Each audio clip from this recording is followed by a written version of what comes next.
So they were all cute and fluffy, and then 3 of them decided to take a bath in the egg yolk I was feeding them. So I gotta wait for them to dry and then clean them again.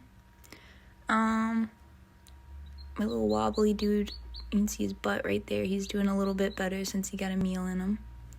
So fingers crossed. And we just added this little guy.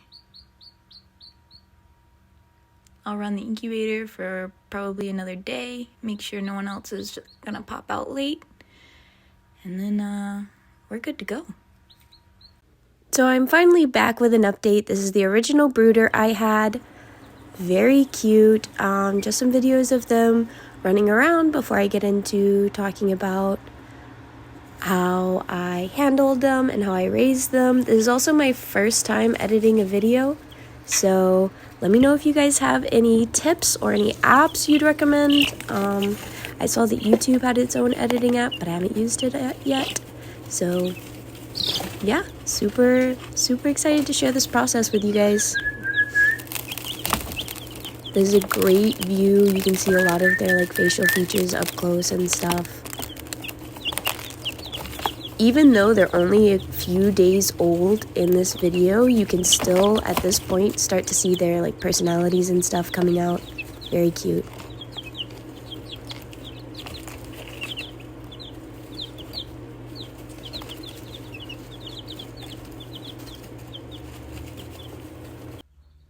So these are the 5 that I hatched out, plus 4 what are supposed to be Buckeye chicks, but I think what they ended up selling me is actually Americanas, and as they get old, or as they get older through these videos, I'll show you some of the things that I'm noticing in their characteristics that made me think less Buckeyes, more likely Americanas.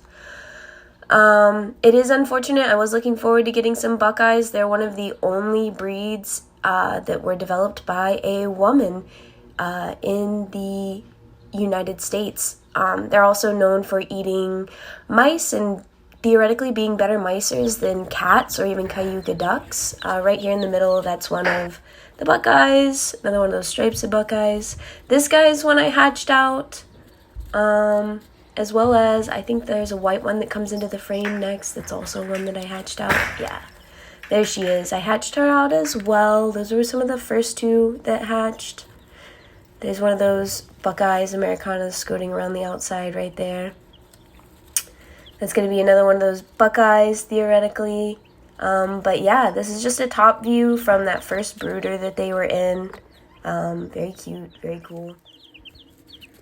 This is a top view video from that same brooder. This is a snack mix I was making a couple times a day for them to begin with, and then probably about once every day to every other day as the weeks go by. But it's just a handful of chick starter, some scratch grain, there's some fruit options on there too. I think there's some banana and apple mixed in, and an egg yolk. And you mix that all together and they go absolutely crazy for it. And this made my chicks much more handleable, much more personable, much more friendly over time. I didn't really handle or carry around my chicks a lot unless they needed to be looked at or moved around.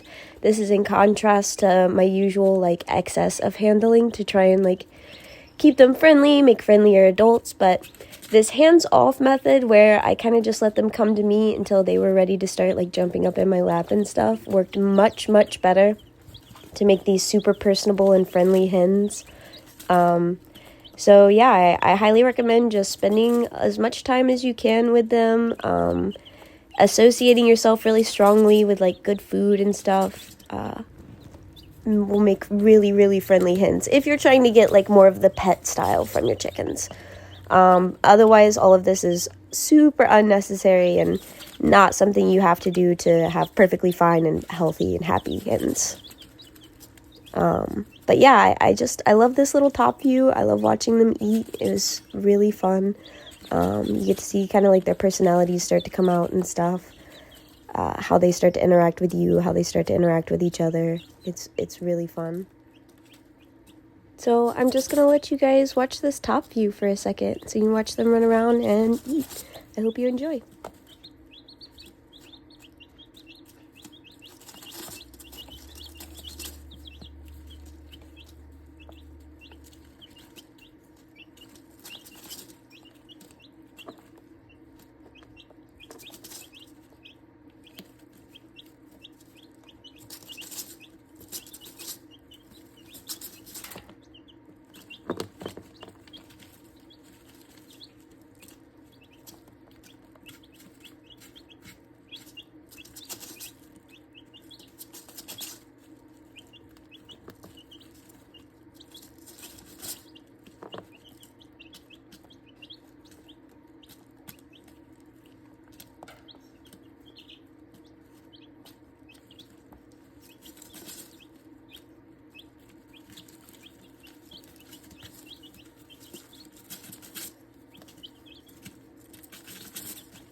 Here's a better view of some of those brooders, including some partitions that I put up to separate the batches of chicks that I had, just to keep the smaller ones, from getting trampled.